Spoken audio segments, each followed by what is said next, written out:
বিকাশবাবু, vote আসতেই আবার দলবদল শুরু হয়ে গেছে, তৃণমূল থেকে বিজেপিতে, বিজেপি থেকে তৃণমূলে।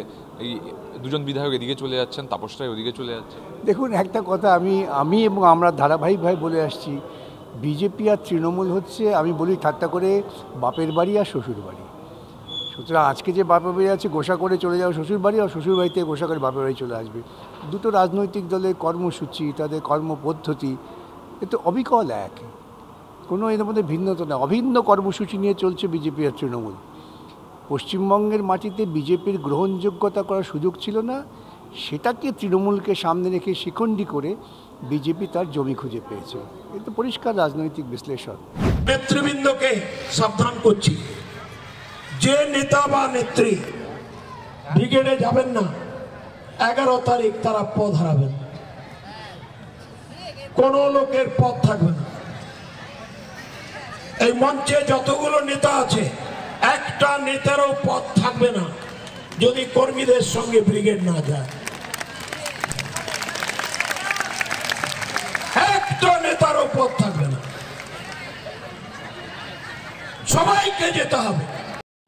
বিকাশবাবু, তৃণমূল একটা সভা করছে, জনগর্জন সভা। সেই সভায় র্যাম্প ট্যাম্প আছে, একটা বিশেষ আয়োজন করা হয়েছে। ওদিকে তাদেরই মন্ত্রী মানস ভূঁইয়া, তিনি বলছেন যে ওই সভায় না গেলে ব্যবস্থা নেওয়া হবে তৃণমূল কর্মীদেরই।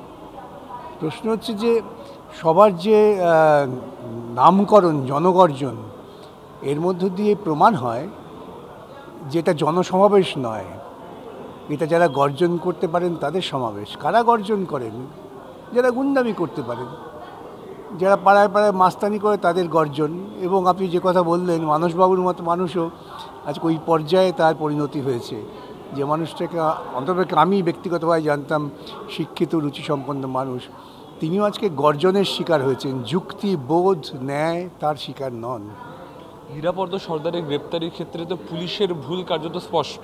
আপনারা কি পুলিশের বিরুদ্ধে মামলা করতে পারেন? ইতিমধ্যে বিভিন্ন ক্ষেত্রে আমরা পুলিশের বিরুদ্ধে মামলা করেছি, মামলা হচ্ছে। নিরাপদের ক্ষেত্রে সময় মতো যেটা করার ঠিক করব। বিশেষ আরেকটা কথা, যে প্রধানমন্ত্রী লাগাতার রাজ্যে আসছেন, আজকেও শিলিগুড়িতে এসছেন, এসে লোকসভার কার্যত প্রচার করে যাচ্ছেন, কি মনে হয়?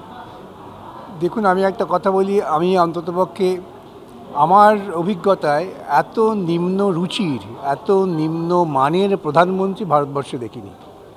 ভারতবর্ষের যে একটা অতীত গৌরব এবং ঐতিহ্য আছে, সেটা হচ্ছে গোটা বিশ্বের কাছে একটা গ্রহণীয়, তার ভূমিকা ব্যক্তিত্ব ভিত্তিক। আমার এই বর্তমান প্রধানমন্ত্রী, তিনি তো পাড়ার ক্লাবের মতো হয়ে গেলেন। এত টাকা খরচা করে বিজ্ঞাপন, এত টাকা খরচা করে নিজের মুখ, এত টাকা খরচা করে মোদি গ্যারেন্টির অসভ্যতা, এটা স্বৈরাচারের ভাষণ। কোনো গণতান্ত্রিক প্রধানমন্ত্রীর ভাষণ হতে পারে না। এবং দেশের মূল সমস্যা নিয়ে কোনো রকম তিনি আলোচনা করেন না। আমার দেশে প্রতিদিন কত শিশু ক্ষুধায় তাদের জীবন কাটে, তা নিয়ে তার কোনো আলোচনাই। আমার দেশে বেকাররা রাস্তায় ঘুরে বেড়াচ্ছে, তা নিয়ে কোনো আলোচনা নেই। তিনি সবসময় মানুষকে মিথ্যা স্বপ্ন দেখাচ্ছেন, আগামী 50 বছর পরে কী হবে, আগামীকাল আমার দেশ বাঁচবে কিনা এটা বলছেন না। গোটা দেশের বুকে মানুষের মধ্যে বিভাজন তৈরি করার একটা নির্দিষ্ট সুপরিকল্পনায় চলছেন প্রধানমন্ত্রী।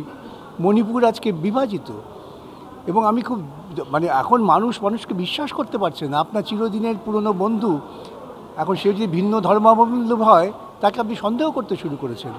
এই রকম একটা বাতাবরণ ভারতবর্ষে তৈরি করেছে বিজেপি মোদির নেতৃত্বে।